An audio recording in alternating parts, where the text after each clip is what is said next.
Katie Porter, she's the one that's in the firing line in the sense that it was her bad interview that set all this off. But they're all like this, actually. The attitude that was on display in that interview is the attitude of the entire California Democrat Party. All these Democrat politicians think and behave like this.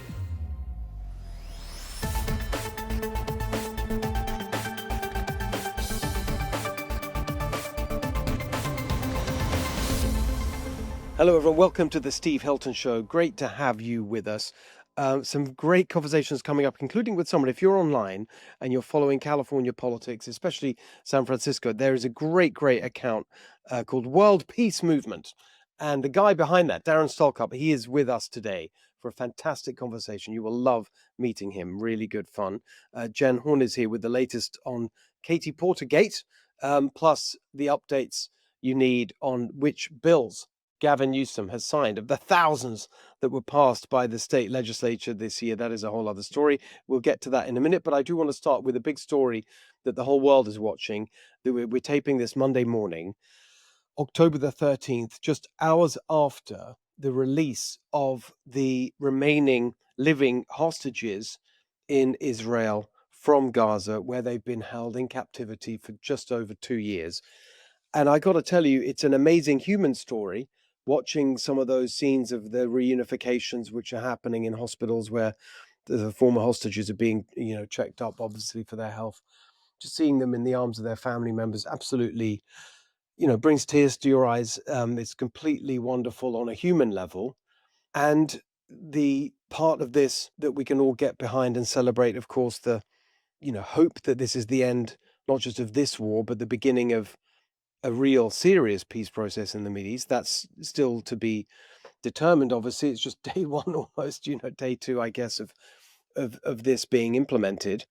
Long way to go. President Trump obviously flew out there earlier in the weekend. You saw Jared Kushner, Steve Witkoff, Ivanka, Jared's wife, all speaking there in Hostages Square and in Tel Aviv. And the thing I want to really say about this, really the living example of a phrase that is used so often, has been used so often in the past few years, particularly in relation to President Trump's foreign policy, security, and defense policy: peace through strength.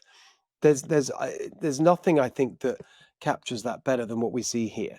A peace process breaking out so soon after that incredibly strong response to Iran's nuclear ambitions, that strike on the nuclear facilities, which at the time everyone said, oh, this is World War III and whatever. Is exactly the opposite, as I said at the time, because peace through strength is not just a slogan. It really, really is the way you get peace, is to show strength in the face of bullies. And that's what happened here. And so that is the positive manifestation of that in as vivid a way as you would like to see, as you could possibly imagine. But there's something else that's central to this story, which is actually a broader point about the approach to politics that we've seen and policy that we've seen from President Trump and his team. This whole point about outsiders, and not just outsiders, but outsiders with a business mindset. I think that is what is so, it's an amazing, glorious vindication for all of that. If you think back to what this really is the culmination of, this is a process that began right at the beginning of the Trump presidency. Do you remember his very first visit as president? And all the experts said this is outrageous and what a stupid thing to do. He doesn't understand diplomacy and foreign policy. He went to Saudi Arabia. It's his first visit, and then in the Gulf states. And he was fated in the there was, oh, he's getting dictators banged down to him in the desert and he's lapping it up, and Trump loves all this, and isn't it embarrassing? Well, that's what led to this moment, because he understood that it's about relationships and building trust. And if you want to get deals done, you have to build trust and personal relationships. And when everyone else was calling Mohammed bin Salman, and the Crown Prince of Saudi Arabia, a pariah, they were saying, no, let's build personal relationships. Jared Kushner was part of that process. They said at the beginning, when Jared was put in charge of the day-to-day work in trying to get a peace going in the Middle East, well, what does he know about it? He's a real estate guy. Ha ha ha. They all sneered and patronized him and the president for what they were trying to do. And yet they have succeeded where everyone else failed, because of the fact that they saw it differently. and they just ripped up the failed diplomatic rule book. And they weren't bogged down in these endless, the kind of frameworks that have been established over years and years of international experts and peace process, all these bureaucracies, and they just ripped all that up and said, no, we got to find, we got to make a deal. And what does a deal mean? It means you got to find mutual interest. And their focus was on mutual economic interests. And this is the bit that I think is so central to this. They understood that actually, in the end, if you we hear that phrase all the time, peace and prosperity. If you focus on the prosperity, then you get the peace. That was really the central insight.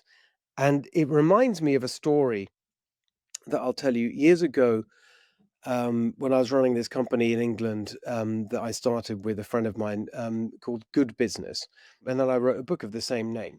And the idea there was that we would work with businesses and start our own businesses that would show that capitalism was a force for good in the world.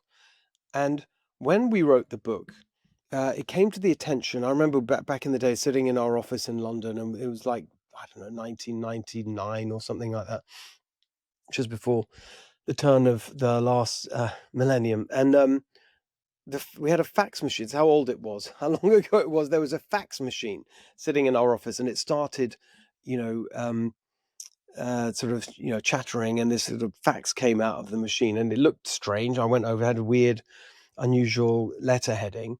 It turned out to be a letter from Shimon Peres, who himself won the Nobel Peace Prize, but was formerly, he had held lots of big jobs in Israel. At that time, he was one of the heroes of the founding of Israel. Shimon Peres was then the foreign minister of Israel, and he'd read our book and was interested in it. And this letter said, I'm very interested in talking to you about this whole thing and its potential role in peace and whatever. And he said, if you're ever in Israel, would love to meet. And I thought, well, that's very interesting. Of course we can be in Israel. Let's go and see him. So we went and saw him and had wonderful meetings with this great statesman, this wise old man. I remember it, one of the meetings was in the Situation Room in the Israeli government. Amazing time. And then we got quite involved with him, and his economic advisor, if I recall, actually left Mr. Perez's office and started a branch of our company in Israel. So, we became very engaged in it. But the central point was that he himself, Mr. Perez, had the Perez Center for Peace. And one of the main initiatives was trying to forge business partnerships, joint ventures in the Middle East as a way of building confidence. He understood that. And so then fast forward many years later, and Jared Kushner's a friend of mine, and we were talking, and I was in his office in Florida and Miami, and I was telling him this story. And without saying a word, Jared got up from the table and went to the shelf and brought down this book. And it was Shimon Peres's book about how he thought about peace, and laid out this whole philosophy of economic prosperity as the foundation for the peace process. And Jared said, this was my manual for the whole process that led to the Abraham Accords and so on. And he showed me this, dog-eared version of Shimon Peres's book, and he'd underlined all these parts of it, and, throughout the book, and post-it notes and folded over pages. It just reminded me of all of that, because actually the approach that they took, especially Jared, who understood the power of business and economic interest in all this, it's so different, and it's so refreshing to see. And when people say, well, Trump's an outside, that's such a deep point. Having worked inside a government myself and seen how the bureaucracy and the traditional way of doing things just completely overwhelms politicians who come in there, even those who are politicians, but want to shake things up and do things differently.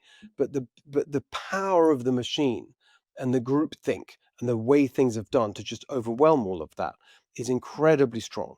And for the Trump team to just reject all that and to do it their way is itself a major accomplishment. But of course, the real accomplishment is what we're seeing unfold today in the Middle East, and it is a beautiful thing to see. All right, Jenn Horn is with us. Jenn, I've been looking forward to this because we haven't talked about it on this show. So we are in a post-Porter Gate world now, where it's nearly a week since this broke, and people are still talking about it. I'm doing Piers Morgan later today, We're talking on Monday, the 13th of October. They're still talking about it in England. So it's amazing. Now you've been, marinating in Oh, Katie Porter for days now, nearly a week. Where are we? What's the and latest? marinate I have been, Steve. And you know what? I've actually been loving this marination in particular because this story, first of all, it's very funny. I think you said it. It's funny because you watch all of the stuff people have been digging up on her. And we've known for a long time that she is not personality plus. She's definitely not the homecoming queen. I like to call her open border porter. But I just, That's very polite compared to it's some of the very things polite. I people are used to call saying. her the porterhouse, but then I thought that wasn't very nice. So I switched it up a little bit. Maybe she deserves a porterhouse because it seems like she's been pretty awful. And it hasn't been a secret. It's just been a secret So to the can I just Democrats. actually, just while we're on the names, I got to tell this story. So I was in and it's public now, so I'm not breaking into confidences No. because she said it on a show that I was on with her last week. Dagan McDowell from Fox News and Fox Business, and we were in New York, and it was amazing. This was months ago, actually, before any of this popped up. But the one thing that she was famous for then, everyone knew, was the allegation about throwing the hot Yeah, mashed mashed potatoes potatoes. at the Yeah. husband's heads, and so I just remember this light sort of creative session about, well, what's the nickname that would, if Trump had it, where would he go with the nickname? And it was like Mrs. Potato Head. No, that's not quite right anyway, and then the and then I said something about Spud Chuck because Spuds is an English word for anyway. She got which in her accent, in Dagan's accent, works very well. Um, which I'll sort of do an approximation, which is tater tosser, which I thought tater That's tosser. her. Yeah. Well, Anyway, and Katie Tater, you can come up with all the names, but this hasn't been a surprise. We've all heard about the mashed potato story. And in my mind, I see it almost like in a horror movie where she gets so angry and her face just turns ice cold and she grabs steaming hot mashed potatoes from the stove. And I also don't imagine they're real mashed potatoes. I think they're instant in my dream. And so she's got the instant terrible potatoes and just right over the husband's head. And he screams and there's like dramatic music. I see it in that way. I don't know. That's how I depict it in my head. But her turnover rate, it was 4 times higher than any other member of Congress. that's So nearly Kamala Harris levels. exactly. Could you imagine? Maybe that's a reality show since the two of them don't really have anything to run for anymore. Maybe they could do a Katie and Kamala go to Vegas or something show we could watch and see who implodes first. But I've never seen anything like it. And Steve, that's the funny part, right? Is we watch it and we go, oh my gosh, she was horrible to all these people and she got away with it for so long.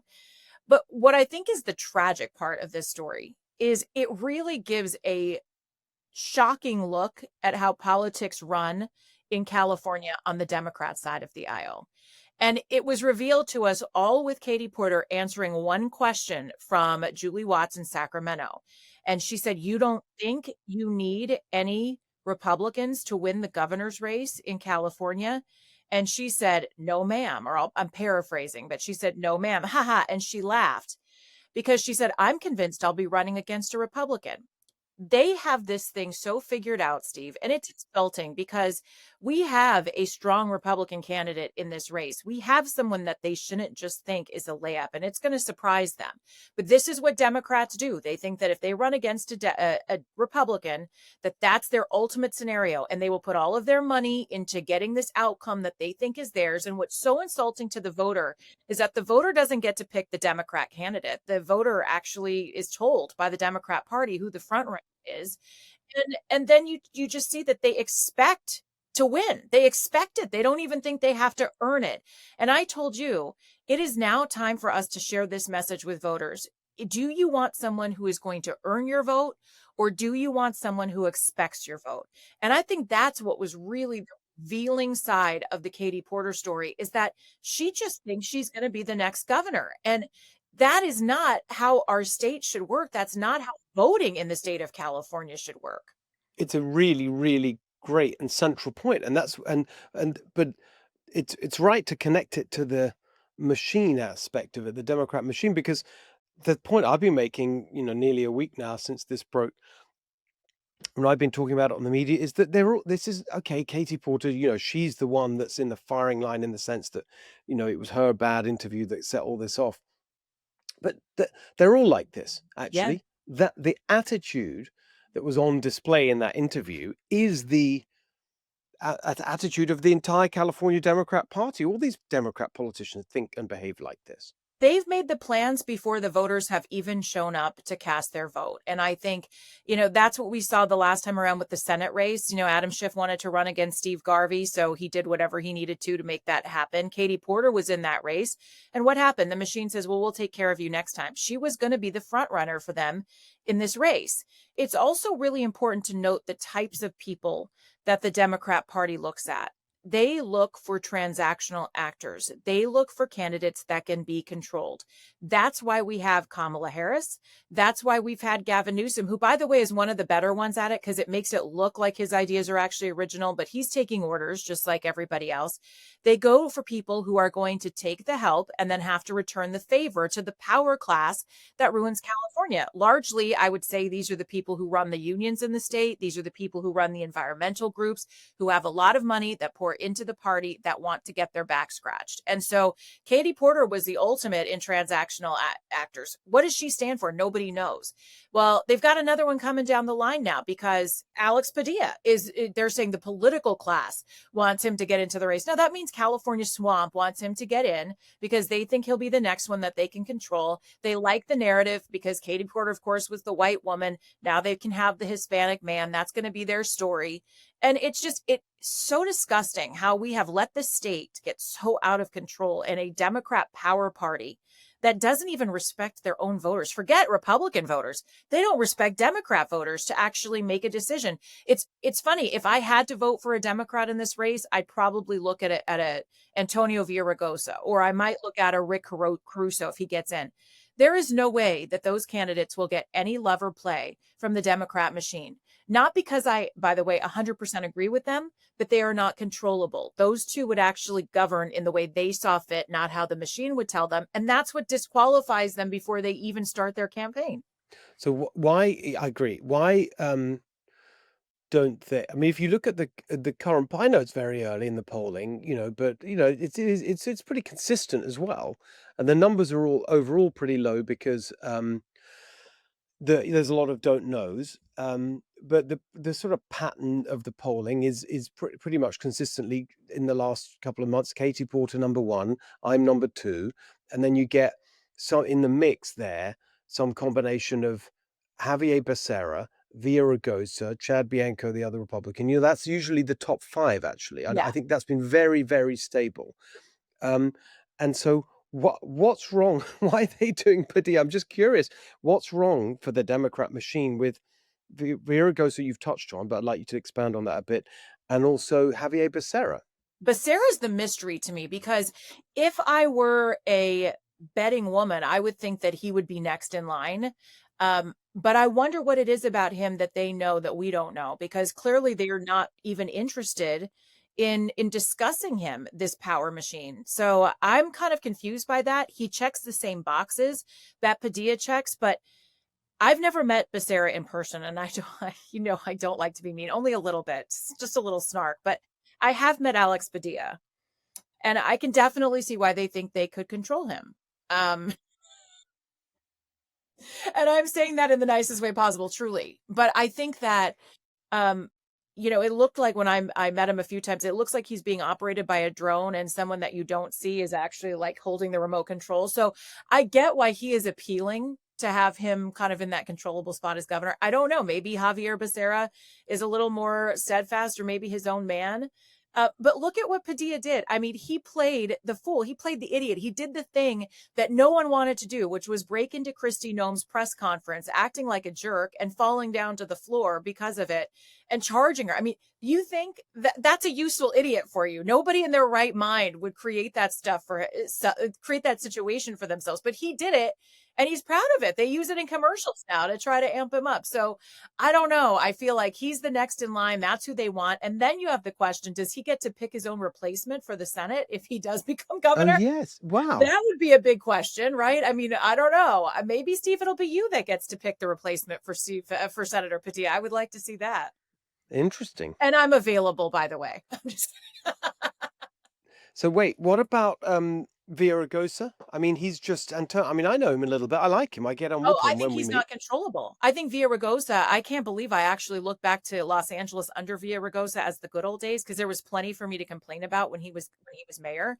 But, he has stood up to the far left. He has defended prayer in schools. He has defended things that are not popular points with the very far left Democrat Party that we know today. And so I would consider him to be more of a moderate Democrat, just like I would consider Rick Caruso to be more of a moderate Democrat. And I don't think either one of those are going to be welcome into a party that has really gone so far left. Because remember, and I don't have to tell you this is a state where they try out all of their crazy, crazy leftist ideas to see what will float for the rest of the country. So you need somebody who's not going to stand in the way of that. That's exactly right. I put this in my book, and I sort of say it every now and again. They've made California the Wuhan lab of That's far true. left extremism, and they've Even been better. I always call it the Petri dish, but it's the Wuhan lab. You're right. they've been cooking up this ideological virus, and then it sort of leaks out to the rest of the Yeah. country. Wow. Okay. So if you think, I mean, it's true. There's a ton of chatter about Padilla. And then I noticed on CNN they had a betting market thing with that guy, their polling guy, the data guy, Harry Anton, and all the betting markets are now on to Padilla. I want them to be on Hilton. I do That's too. where we need to get them. Yeah, You want him to be somewhere good, not on Padilla. Come on. exactly. All right. Well, it's early days. It's early days, but it does feel pretty stable. I mean, you've got a bunch of these other Democrats, absolutely no chance. Um, So there you go. I can't remember their names half the time. All right. What about these bills? I'm just heading up to Sacramento. It's Monday, the 13th. It's the last day that Gavin Newsom can sign bills, and I'm going to do something that I've been looking forward to for a very long time. I had this idea, I think, about a year ago when all this was going on, which is that we've actually printed out every bill that passed the legislature this year, just to show people how much there is. Of course, you can look at individual bills and say, that's terrible, whatever. But the point is, it's impossible to even be aware of what they're passing because they are passing so much. The volume itself is a problem, as well as what's in them, because it means you can't possibly have any kind of public scrutiny or accountability. They passed over 1,000 bills. If you think about during the course of this last few months when they're passing things, we talk about, I don't know, maybe 10 get to the level where we actually talk about them properly and the public's aware of them and they become well known during the process. And we're going to talk about some of them now because Newsom's signing period is just ending today. And so and a lot of the more controversial ones he left till the end. It's a 3-week or so signing period.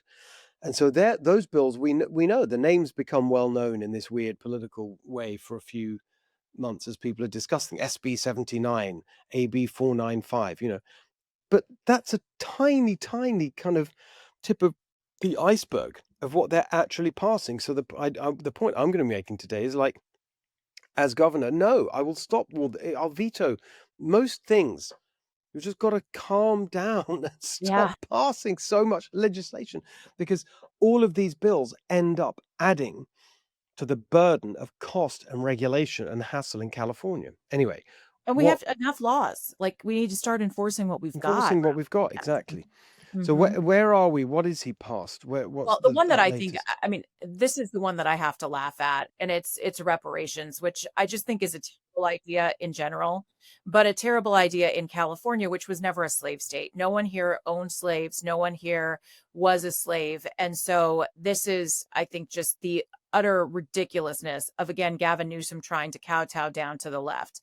And I think this really becomes more about his presidential ambitions than it does anything else. So just to take you back in time, it was after George Floyd died that Gavin Newsom decided he was going to put together a committee to look into ideas for reparations. Well, he got those ideas on reparations, and they involved paying over, I think, what, $250,000 to each Black resident of California, which is completely unsustainable. There's no way on earth that you could ever afford to do that. And so that even Gavin Newsom knew it was impossible.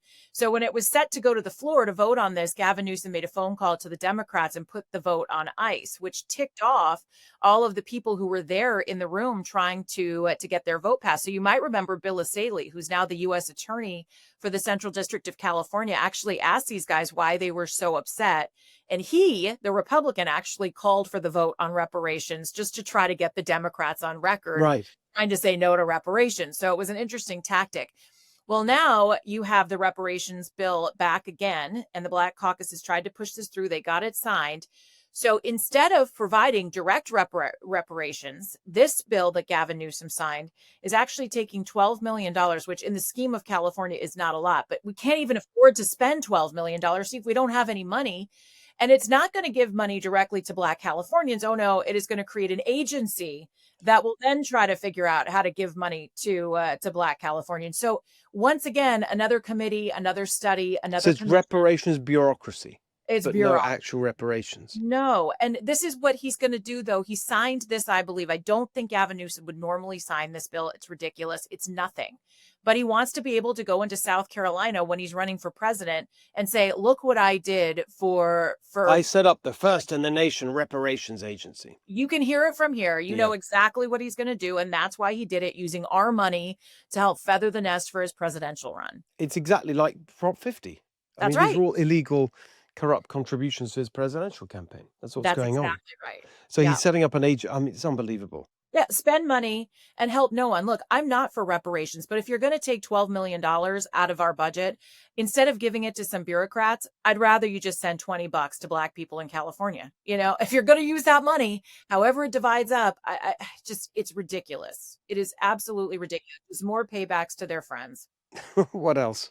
All right. So I was watching that one, of course, because of the fire. I was watching SB 79. I'm right in the center of the Eaton and the Palisades fire area. So this was a big one. And SB 79, you probably know, is about densification, which is a word. No, we've been all over it. I did a petition on Yeah, it. I mean, it's Susan Shelley and I talk about it a lot. Actually, she's been all over it too. It's crazy. And so this would mean if you're within a half a mile of a transit hub that you would have these high-rise buildings in your neighborhood.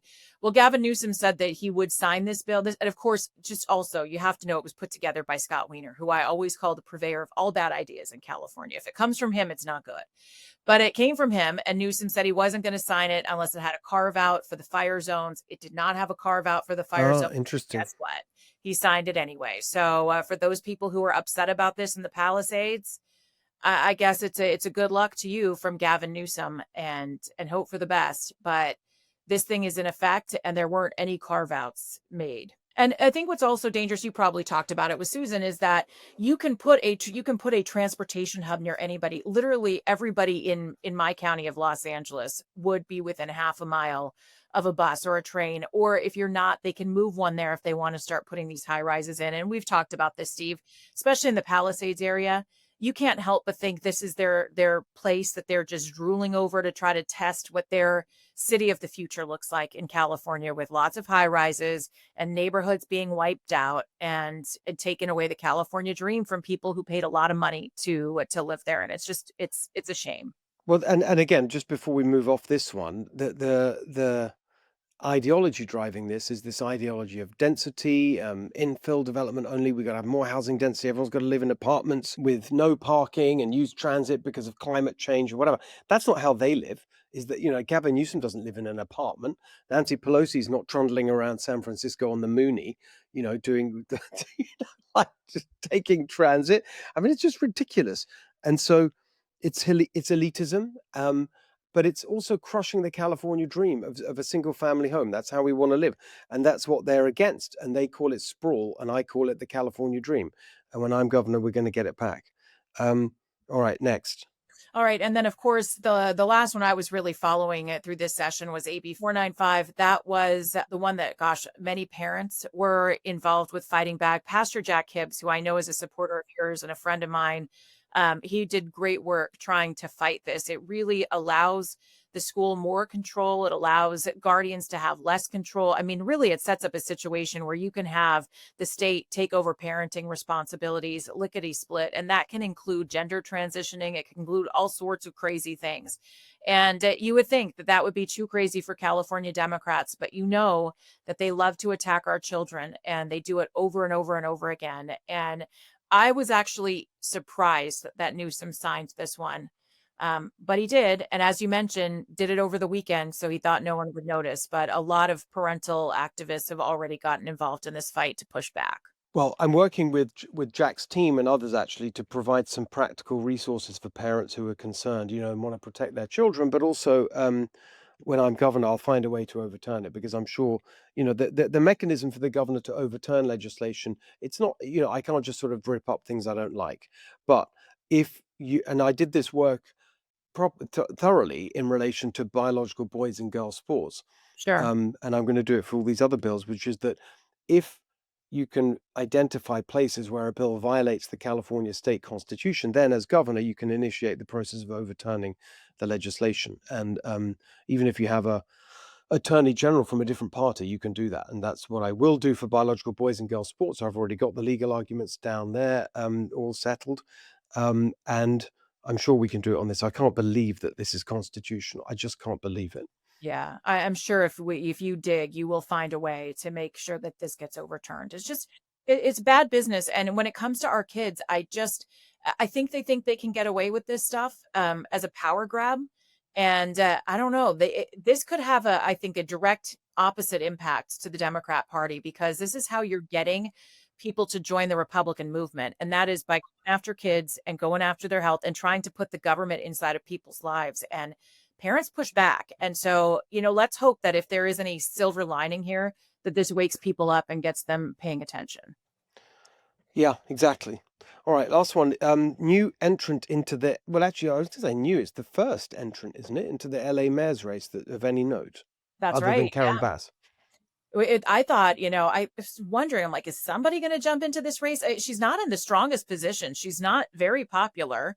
And certainly what she's trying to use to make herself more popular is going after Trump, as most Democrats try to do in California. It seems to be their only way to gain popularity. But especially after being out of town and in Ghana for the Palisades fire and for the Eaton fire, there was blood in the water for Karen Bass. It could have been easy for someone to jump in. I was still hoping that Rick Caruso would change his mind about getting into the governor's race and check out the mayor's race. Maybe he still will. But she now has a challenger on her own side of the aisle. Austin Butner is in the race now. He was the superintendent of the LA Unified School District. So I would like to dub this election Dumb and Dumber. Was I he don't know. bad news? Well, he sounds like, I'll tell you this, the reasons he's jumping into the campaign make me think I'd rather give him a chance as the unknown rather than go with Karen Bass, who we already know exactly what she does and how inefficient she is. But Butner is a union guy. He's driven by the unions as well. He was a member, again, superintendent of the LA Unified School District. So I'm sure he's going to try to get that crowd to rally behind him. But his reasons for running are the fact that he thinks that Karen Bass has let crime get out of control, which ding, I think we all do. Homelessness out of control, also a ding. And then the big dinger is that his mother-in-law lost her home during the Palisades fire, and he blames Karen Bass.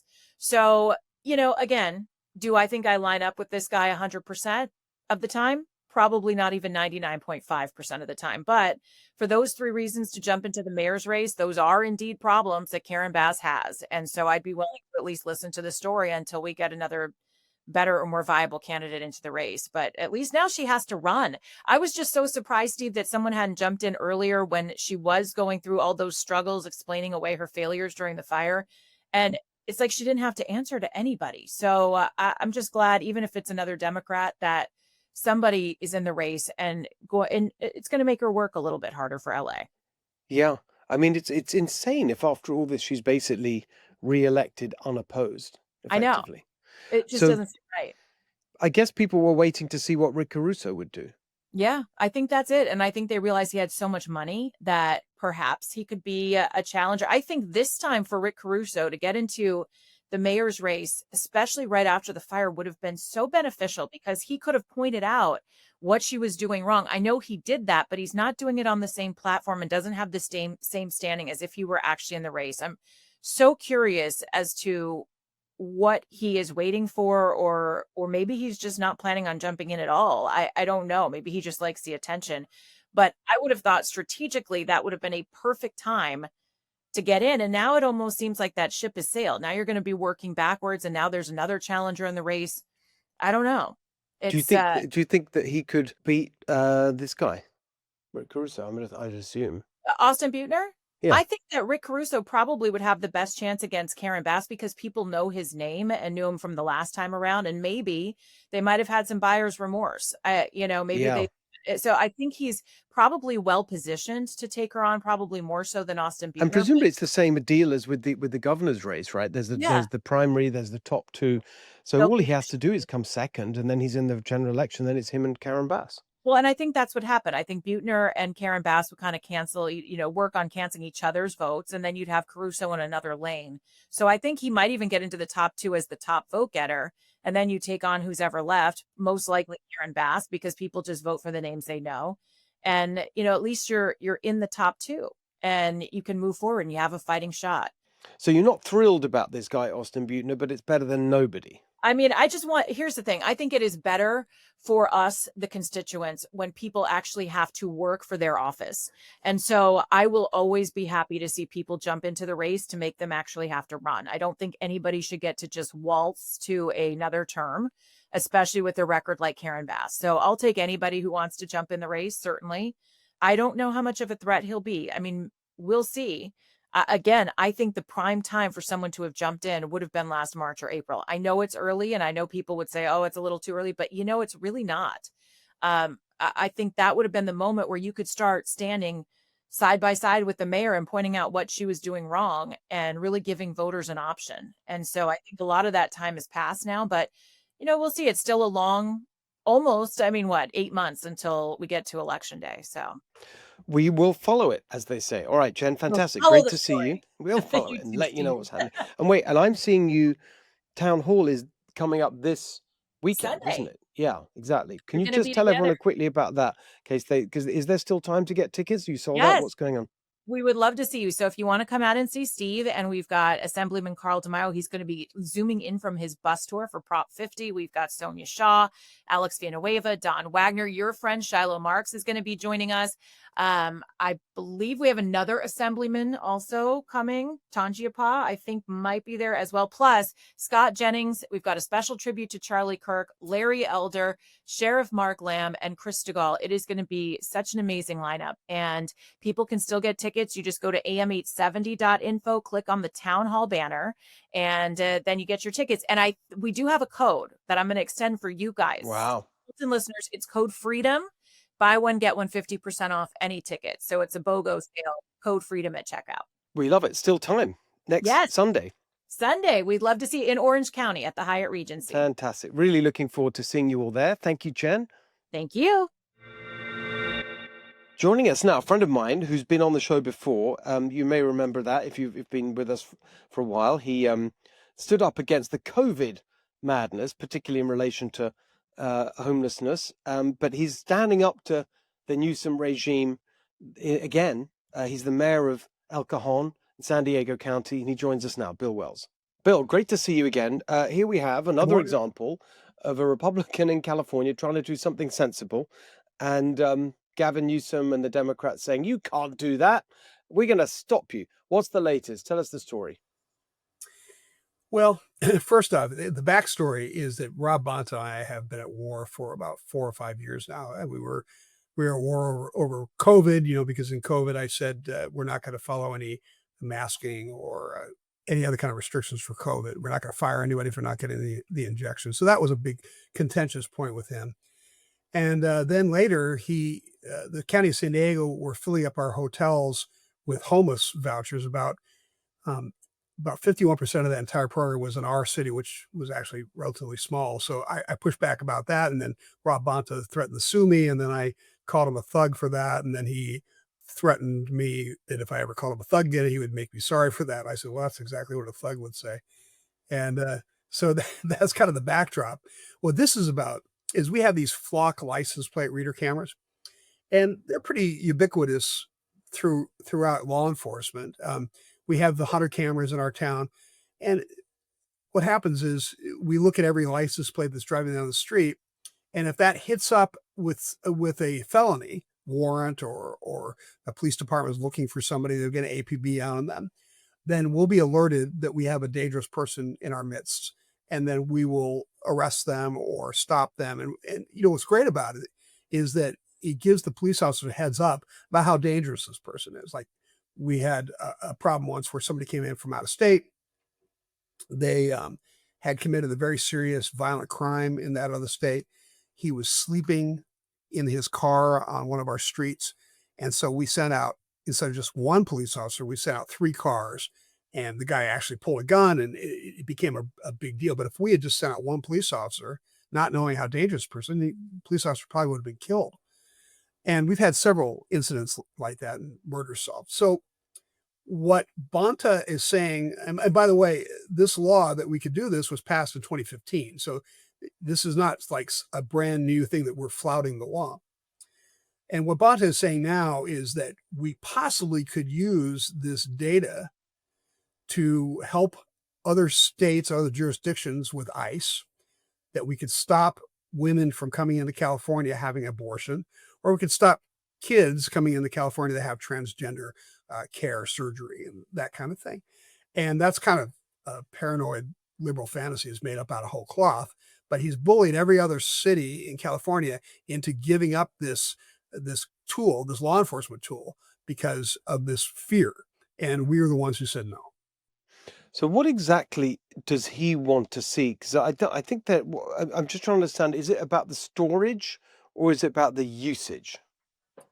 No, in fact, the story is interesting. The governor had a chance to reduce the storage just a few The months data, ago. With the length of time over which the data is stored. Yeah, and he declined to do that. He vetoed a bill that would have limited the storage. So that's recently new. No, the issue is the sharing with other agencies. They said you can share with agencies in California, but we can't share with agencies throughout the country, which is, if you think back the history of law enforcement, before technology, if we had somebody murder somebody in El Cajon and then we thought they were going to Phoenix or Dallas, we would call up the police department and say, "Hey, there's a guy coming your way that we think committed a crime. You should be really careful about him." This is no different than that. It's just that it's more efficient, in this kind of a data system. But he's saying that we can't share with other agencies for the fear that they're going to turn around and share with federal agencies. But that fear only relates to illegal immigrants, right? That is driven by that. No, Mr. Bonta also said that he was concerned that if a woman from, say, Texas, where it's not legal to have an abortion, came to California, that somehow we would pick that person up on our camera system. We'd somehow ascertain that they were here for an abortion. Then we would then contact Dallas and say, "Hey, there's a girl here getting an abortion. Make sure you pick her up. We're going to send you all the information about her." Which is kind of ludicrous because we don't have the technology to do that. We wouldn't break California state law. It's legal to have an abortion in California, even though I disagree with it. I wouldn't step outside of the law and try to insert myself in that way. And the other part was transgender minors, people coming in for gender affirming care, which I think is a dumb phrase, but that's the concern. And I don't think there's any grounding in reality in that. I don't think he believes that. I think this is a great way to virtual signal to his base that he's beating up on the MAGA elements that are left in California.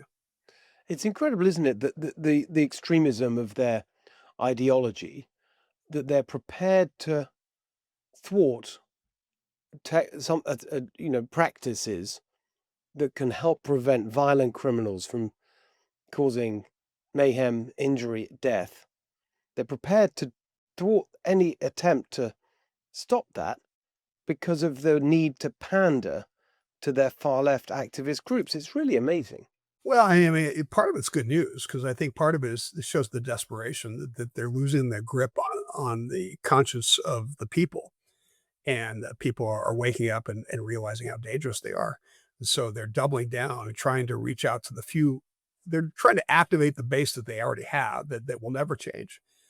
But it shows desperation to me. But yeah, there's a cynicism there and an uncaring for human life, again, which I think is synonymous with the Democrat Party.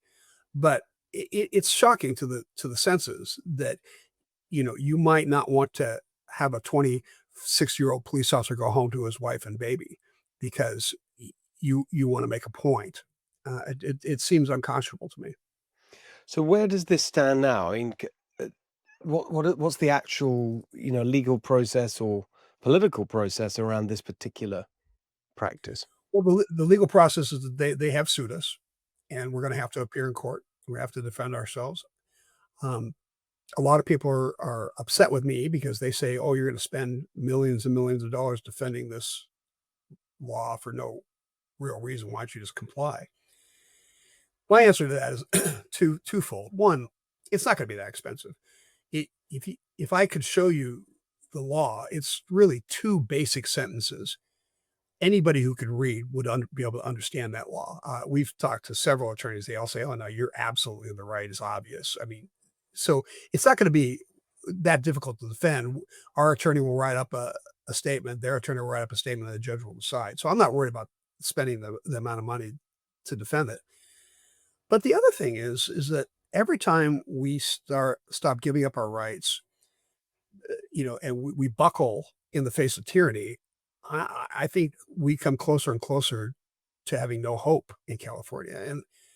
And as you well are aware, since you're running for governor, there's a lot more to California than people see. They see the crazy politicians and the crazy ideals, but the people that live in California are still strong, intelligent, good people. And except for the activists that live on the coast, California is still a normal place. And I think we owe it to them to fight for their right to be normal. What about the argument about, the sort of centralization of power here? And that's, I think, what you're driving at with that point about tyranny. So, but is it has any other city? Your point is that you're the only one. Is that because they have tried to proactively stop the others, or preemptively tried to stop the others? What's going on? Because there are other great Republican-led cities. I'm thinking of Huntington Beach, for example, a real track record there of standing Yeah, up against this kind of overreach. well, frankly, when I heard that we were the only one, I was surprised. I thought Huntington Beach would be. And I haven't talked to the folks at Huntington Beach, so they may have very good reason for it. But they've used their intimidation powers and the power of the state. The power of the state is massive. I mean, California is just so incredibly wealthy. I know we have a huge deficit, but they have at their disposal, you know, teams of lawyers and billions of dollars if they want to spend it on something. And that's pretty intimidating to a city like, and we have $100 million a year budget. It sounds like a lot, but it's pretty small compared to the power of California. And I think that most people just say, hey, it's just not worth the fight. They're going to get they're going to find a judge that's going to say that black is green and up is down, and that will be the end of it. And frankly, that's kind of beside the point to me. I think there's value in the fight. There's value in standing up for principles and making them sweat a little bit because they know they're in the wrong and they have to defend a wrong policy. If I just capitulated, then this would go away in the next news cycle. And I want them to face up to what they're doing to us and frankly the whole state as a result. Especially when it's so, as you said, normal, regular people like, well, what are you talking about? We're trying to fight crime here by understanding when we have potentially dangerous, violent criminals in our midst. What's wrong with that?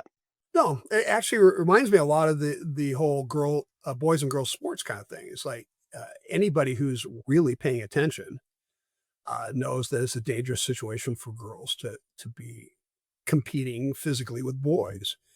I don't think if you gave every person truth serum, they would tell you, yeah, it's a bad thing, but it's worth standing up for because of the greater principle. And that's what's happening in California. It happens in other parts of the state, country as well. But it is magnified here more in California that reality makes no difference. Common sense makes no difference. We're going to stand up for this radical left wing ideology no matter what, even though 40% of the people in California don't even want that. Exactly. So tell us where you're at and what's next for you, Bill. Well, me, I'm the mayor of California. I ran for Congress last year, as you know, you're not shy about running in difficult races, and I thought we were at a point where we could kind of vote our self interest because the person I ran against is such a radical, and all the feedback I got was that nobody liked her. But in the end, people voted for her because she had a D next to her name. And if you want my opinion, I think this all boils down to abortion. It's like the Democrats know that the people they're representing are not governing in their best interest. When you look at the fires, you look at the cost of energy, you look at boys and girls sports, you look at the border situation in California. Everybody knows that all of the policies of the Democrats are damaging. And I think the Democrats know that as well. But they're so indoctrinated in this concept that we must defend abortion at all costs. It doesn't matter how much it costs me personally. It doesn't matter that it damages my own children. It doesn't matter that it makes my financial situation in jeopardy. I have to vote for abortion. And I think the way we get past that is by having an open debate about it and discussing it. When I was running for Congress, one of the things I say was, why are we discussing abortion? It's codified in California law. There's nothing I could do. There's nothing Steve Hilton could do. You become governor, you can't stop abortion. It's codified in the Constitution. But if you think that way, you're a bad person. You're evil if you think about things that way. And I think the only way to get past this idea of thought crimes is to have reasonable discussions about it. But what's next for me? I'm not dodging the question. I'm thinking very serious about running for county supervisor in San Diego. I live in a conservative district, and our conservative supervisor is getting ready to retire, so I may very well run for that seat. But I can be honest. In some ways, this platform as being mayor, even though it's a moderate-sized city, I've really been able to put forth my ideas and in a way where I can discuss it openly, and people will actually put me on TV to do it. So I think that's valuable as well. So I'm kind of weighing those options. Look, I think that it's exactly right, and just like with you showed the way. I mean, that's when we first met, when we had that outrageous the hotel thing going on during the pandemic, where they were just exploiting the pandemic to implement their barbaric homelessness policy, which basically again, and you see again the attitude, the ideology in action, where you had a similar in the same spirit. Newsom just vetoed this sober housing bill just now, where there was going to be a bill that tried to at least do something about the housing first ideology, which is such a disaster, which means that, as you saw in your situation, where there is no people who are homeless, 80+% of whom have drug or alcohol addiction, mental health problems. And this housing first ideology is where you give them an apartment or a hotel room, whatever it may be, without any requirement to get sober or to get treatment or anything. And this bill was going to put just a small dent in that, which is that 10% of the state's homelessness budget could be spent on sober housing. Newsom vetoed it. I mean, their ideology, the way that their ideology just always trumps practicality or common sense, is just amazing. It's funny.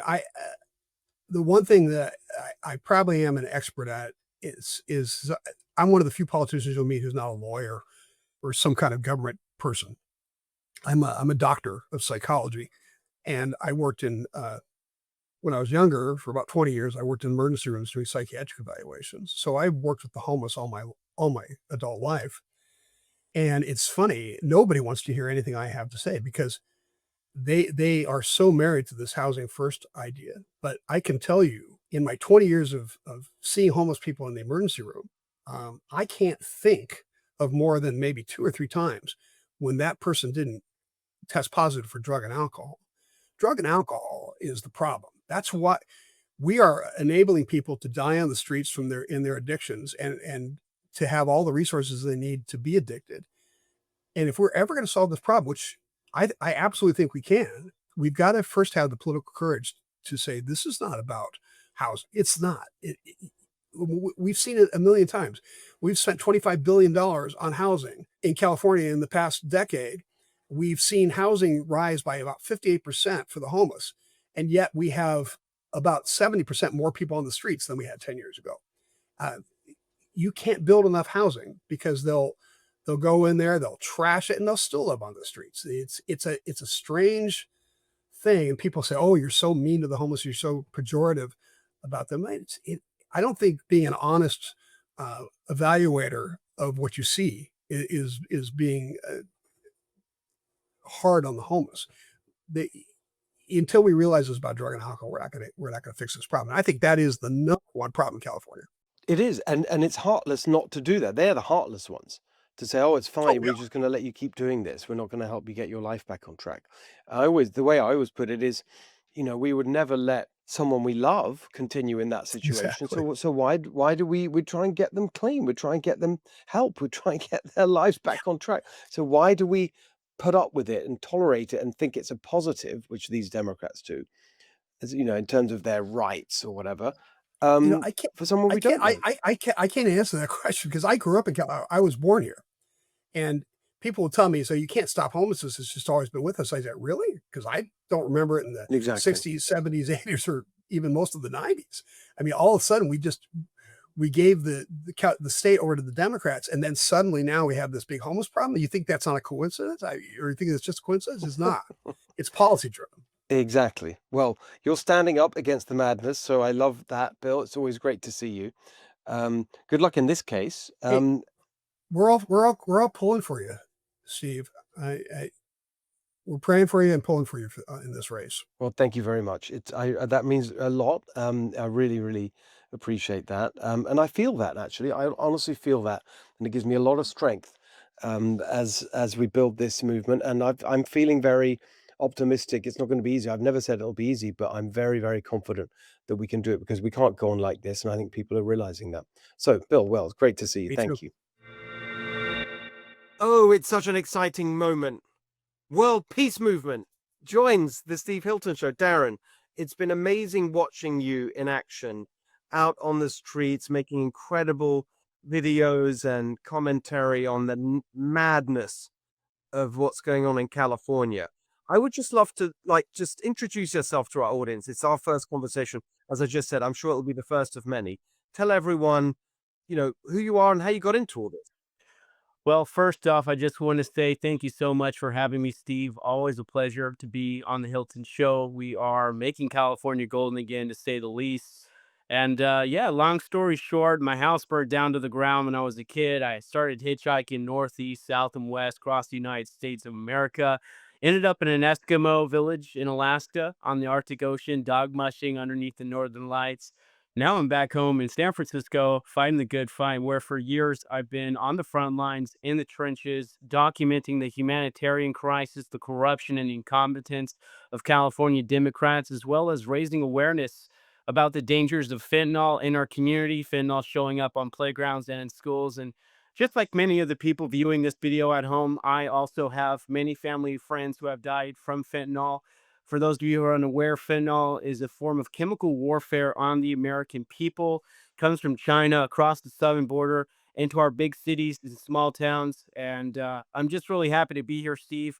Out of all the candidates I see running for governor of California, I see you out there in the fields. You're going to Northern California, Southern California, and unlike Gavin Newsom, you're going to the small town too.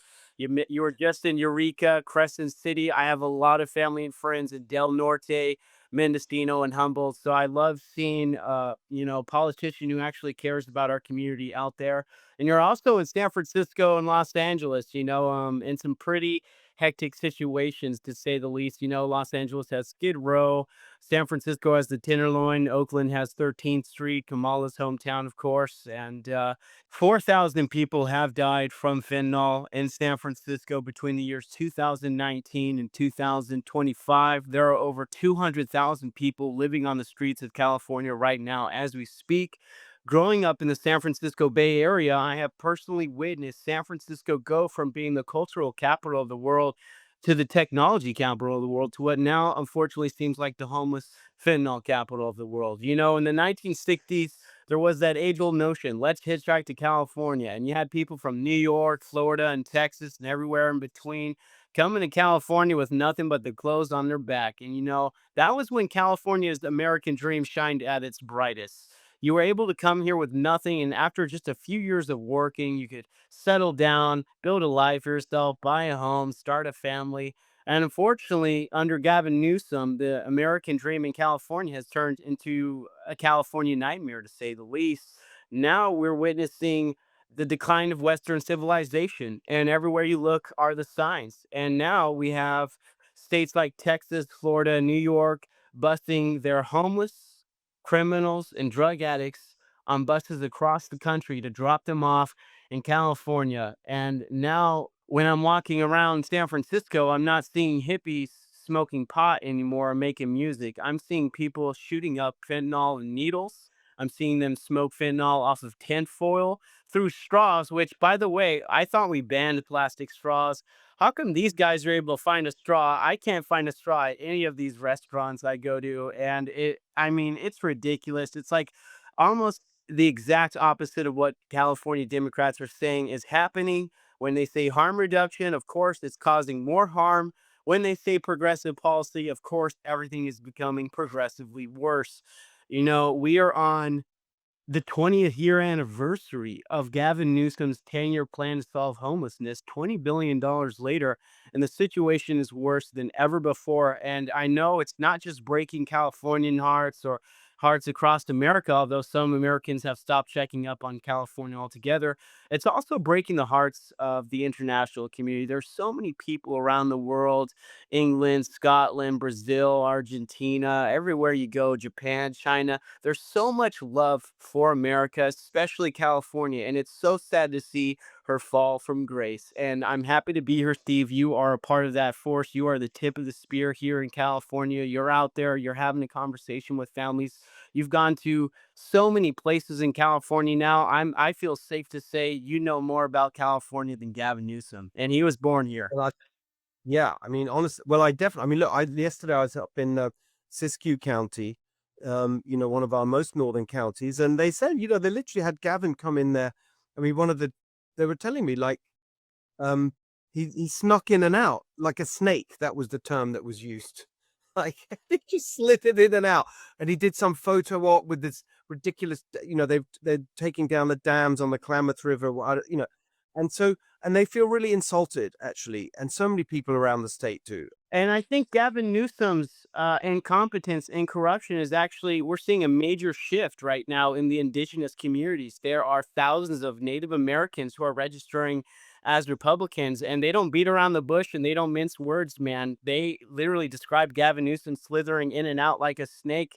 I can't think of a better way to describe him myself. They are on the money when it comes to describing Gavin Newsom.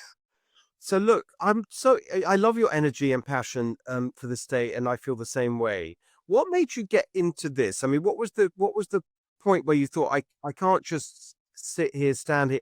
I got to be public. I've got to be out there and fight.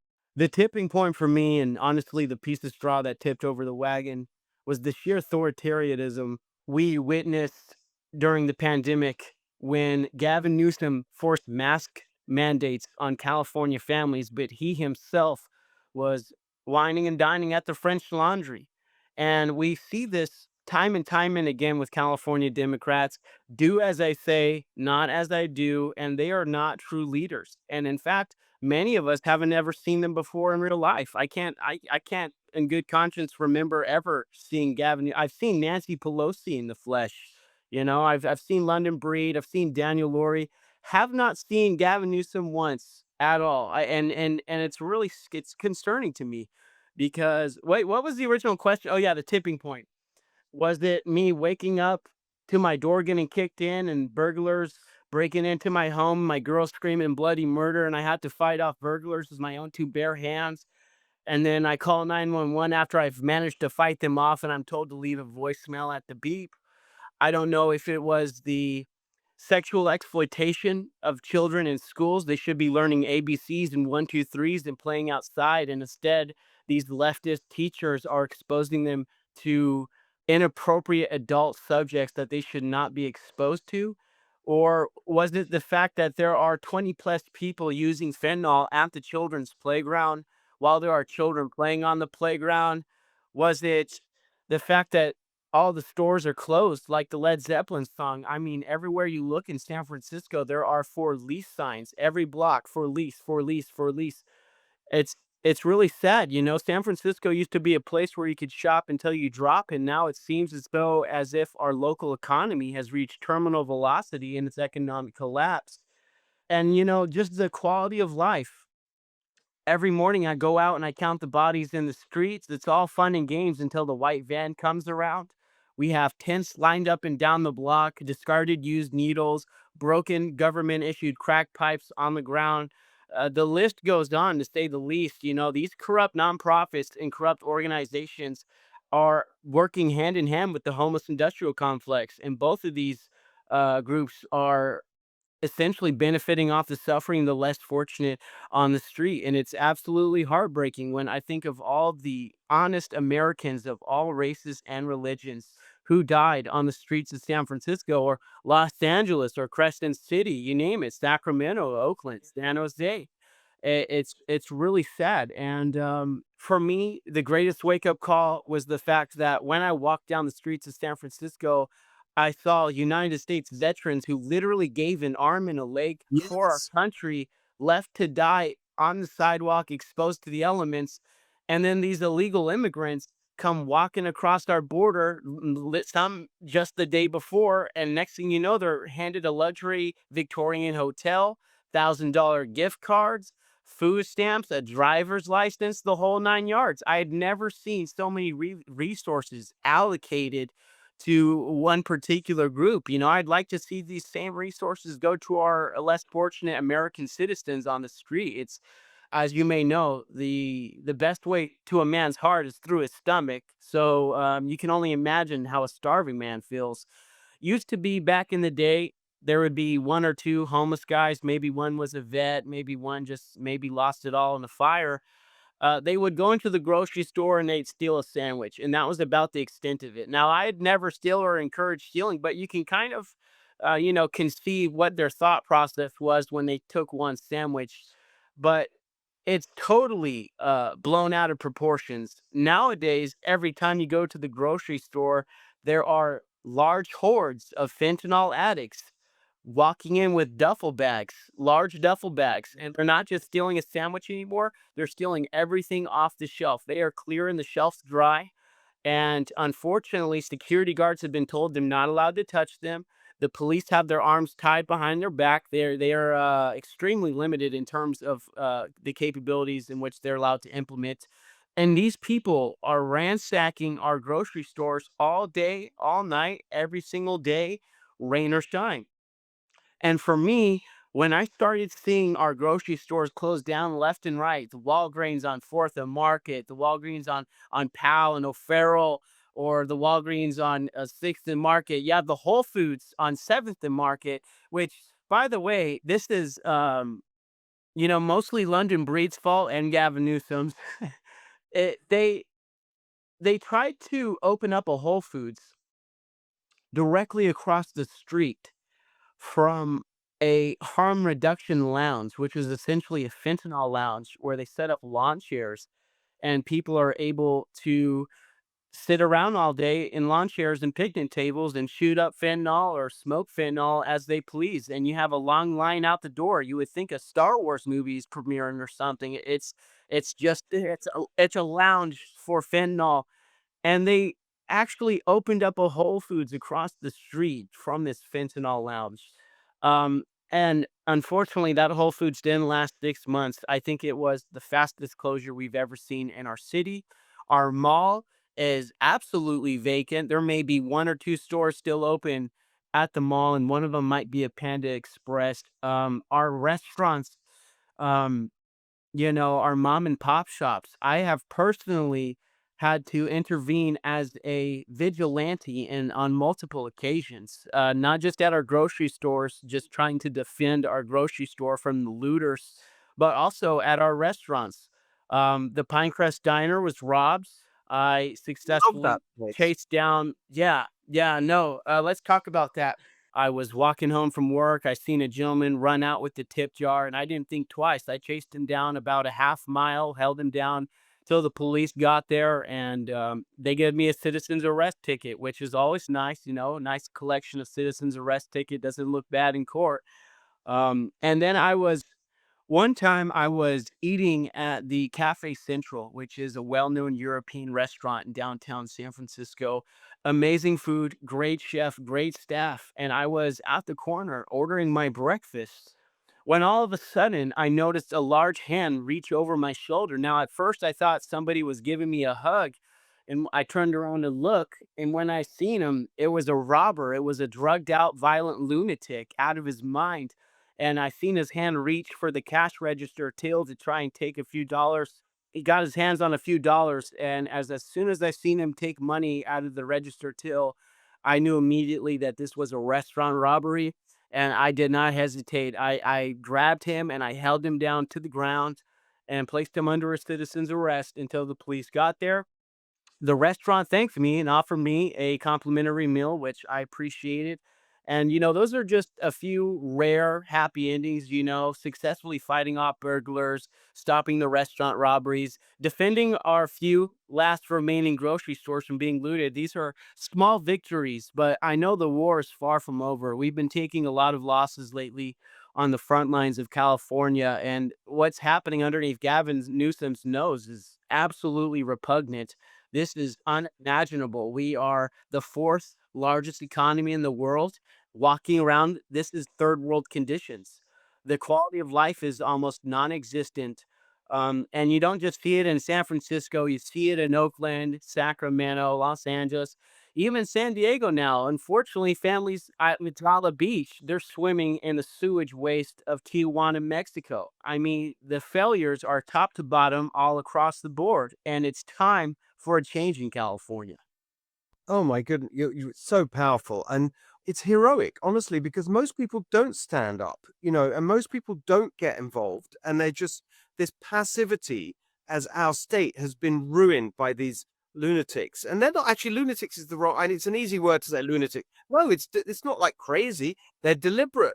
It's deliberate. These ideologues, right? It's intentional. It's intentional, exactly.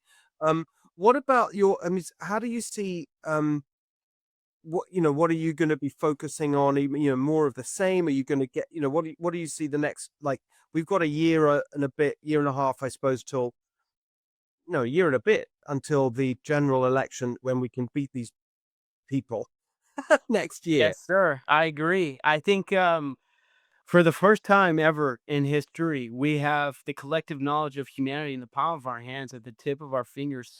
And I feel as though it's a really do or die moment, because we, the people, can either use this technology to liberate ourselves once and for all, or our oppressors, these far left Democrats in California, can use the same technology to oppress us once and for all. So I feel as if what we do today and tomorrow, this week, next month, it's going to set the stage for the next 1,000 years. And I really hope we can get back to that golden state we all know and love. I want to get back to California dreaming. I want to wake up from this nightmare.